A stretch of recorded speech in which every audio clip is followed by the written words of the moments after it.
Well, it's been a couple of interesting days here the last few days. It is January 7th, I think 7th, I don't know, I've sort of lost track of the days. But been back at the farm for a couple of days and it's felt more like winter or spring than it has summer. It's been in the low 20s and we've had a little bit of misty rain for the last 2 days, so that's been interesting. Dad's been out getting a couple of tankfuls of chemical out, trying to get on top of a few summer weeds, a few volunteer cereals that have germinated from all that rain we had in November. He's loading a bit of wool now, taking that in to sell it. And for me, it is cleanup day. While the weather is nice and cool and there's a strong breeze, well, fairly firm breeze, I think it's a good time to get out and try and get a bit of cleanup done, get the header blown down, get it cleaned up, get it back in the shed, probably knock off a few jobs on it as well while they're fresh in my mind. Just some basic stuff for a start, just change some oils, maybe run a grease gun over it again, pull some belts off, check pulleys.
Alrighty, so this thing is blown down, so that's a step in the right direction, that's for sure.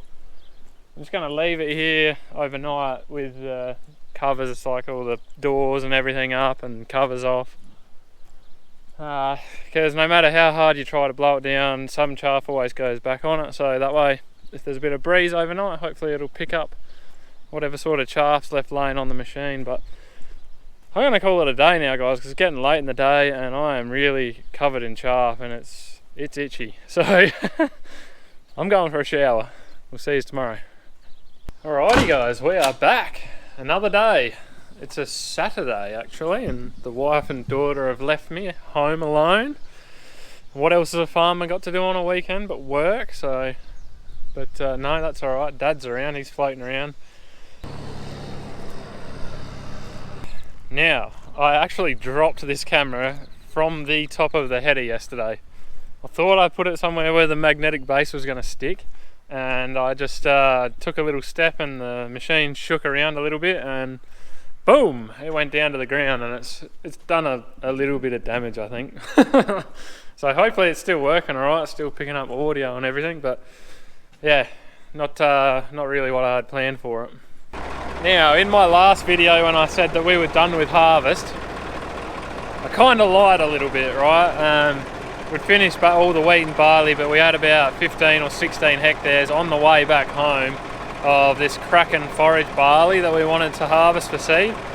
Now that stuff's purely, it's just grown for sheep feed, that stuff. It's it's an aggressive growing barley. It grows really thick and all that sort of thing, and you don't have to sow it very thick. So we grew a paddock of that this year just so we could harvest it, but the problem was we couldn't harvest it until a few days ago anyway, because it was so green from all the rain that we had in November. It just held on green, a lot of it reshot. So in the back of the truck there is about 23 tonne of Kraken barley, which I need to go over and put in a silo over the road. So we might go and do that. We'll get that out of the way. At least we know the truck's empty then. And then, yeah, I'm going to come back, focus on that header a little bit.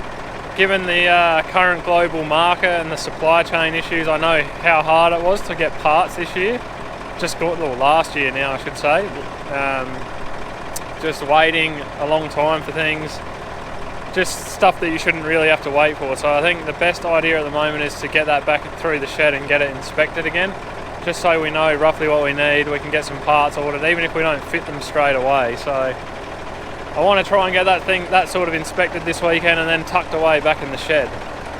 Like, basically what I mean by all that is, for instance, I rang the dealer yesterday and I wanted to get some oil, like an oil filter and some fuel filters for that machine, and they had the oil filter there, but the fuel filters they don't have any of. And so it turns out, I was speaking to them again today, I had to do an emergency order out of the US apparently for them, because there's none in the country. So that's pretty awful. The fact that we don't even have fuel filters for our machines in the country at the moment. And if things like that aren't here, I can only imagine that there's other things that aren't here as well. So yeah, I just want to get on top of it, basically. Otherwise, we're going to get caught with our pants down. I can see it happening.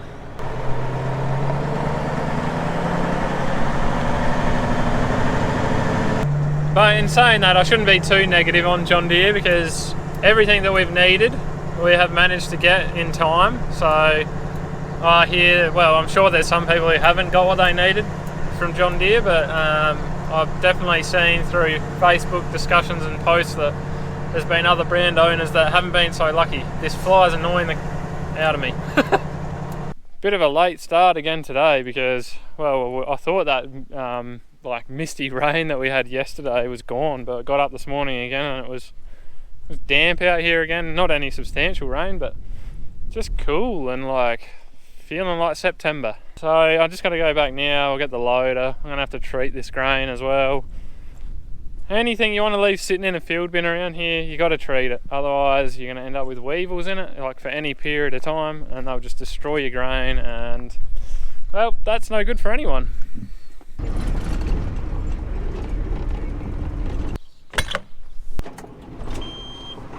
This is another thing that's on the fairly urgent list of stuff that needs to be done, because whenever it got overheated at harvest time, like whatever happened to it now, it just constantly pushes coolant out the radiator cap. So I'm pretty sure we've done some terminal damage there, you know, but we won't know till we have a bit better look.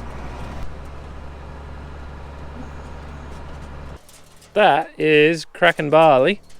Now, the seeds look absolutely no different to any other barley, but when the plant actually grows, very, very different looking plant to normal, like the barley we grow for grain, if you know what I mean. So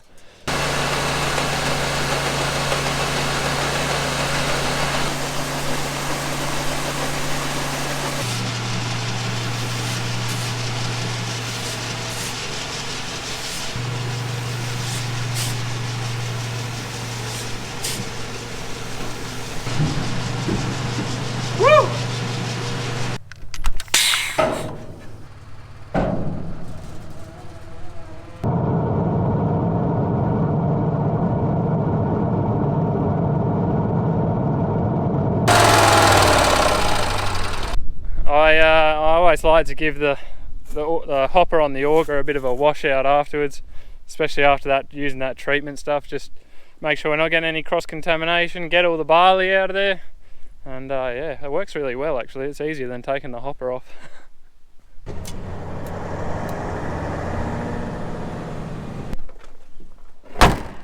Rightio, I'll walk back over and get that loader, I think, and then that job is behind me, which is nice.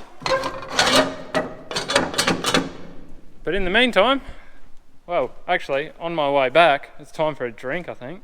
Well, that wasn't supposed to happen. I went in for a quick drinks break, and of course, the cricket was on, and that turned into half an hour of watching the Aussies absolutely smashing the Poms. And Khawaja was almost on 100, so you know, I had to watch him get that, and then, you know, half an hour later, better go back and do something, I guess.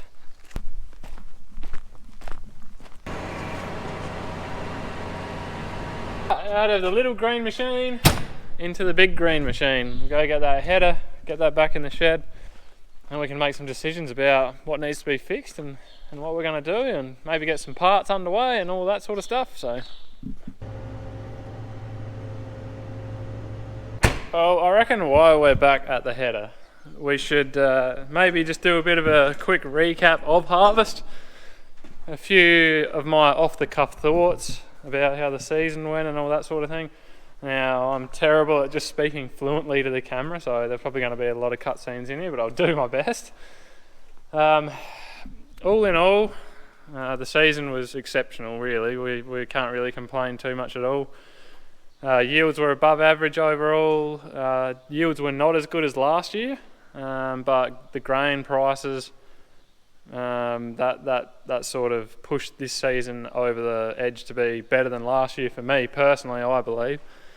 It was a bit of a tough slog. Like, it was pretty hard for myself, you know. We had all that shearing at the start, so I was slugging it out on my own for a while there, and it was it was pretty tough going, but it dragged out for a lot longer than I wanted it to, but we got the job done, and you know, ultimately things went pretty smooth. The weather was on our side, you know. There's plenty of other years where you know, you get a whole heap of rain and other things that cause you grief and do more damage as well. I mean, we'd already had enough rain before we'd started that had done enough damage, so I'm thankful that the weather gods blessed us and we didn't really get any more rain, so you know, that was really good.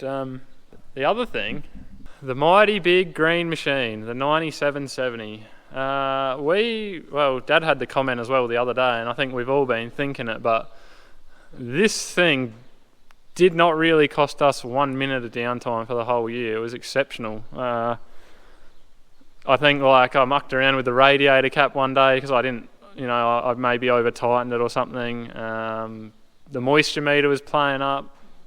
But, you know, like, I can harvest without the moisture meter. You don't need any of that stuff. So if downtime was like that every single year, we'd be absolutely over the moon. I mean, we're both, like, I mean, there's an element of luck to it. I think I said to Dad, I was like, it's just a sign of a good pre-season, but there's an element of luck to it. There's always unforeseen things that you can't see, things that go wrong that, you know, you just don't have any control over, but we were very, very fortunate. We got through smoothly and it performed really well, so that's a real win.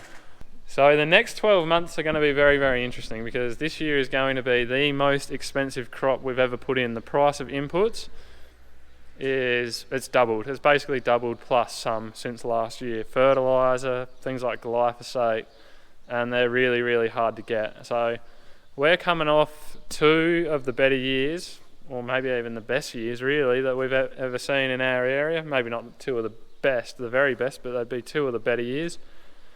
We've never had 3 good years in a row, so there's a little bit of anxiety, like you're just anxious to get last year's crop off and you roll into the new year, and it's like, well, in 12 weeks we've got to have everything ready for seeding pretty much, and you know, like with the prices of everything the way they are, and coming off 2 good years, there's a bit of nerves there, you know. We're putting it all on the line again this year to try and make a buck, and who knows, that's farming though, so at the end of the day, we'll do our best, and the weather will give us whatever it will give us. So I'm going to leave this video here, guys. I'm just going to get pulling some belts off here, check all these little pulleys and all that sort of thing. If you watch the videos during harvest, really, really appreciate it.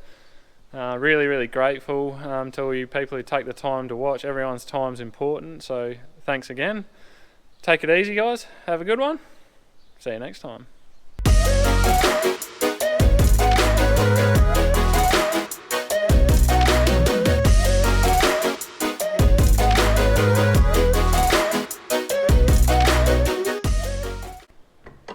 That's a good one.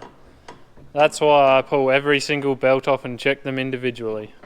Even though it's only the bolt working loose, you never know.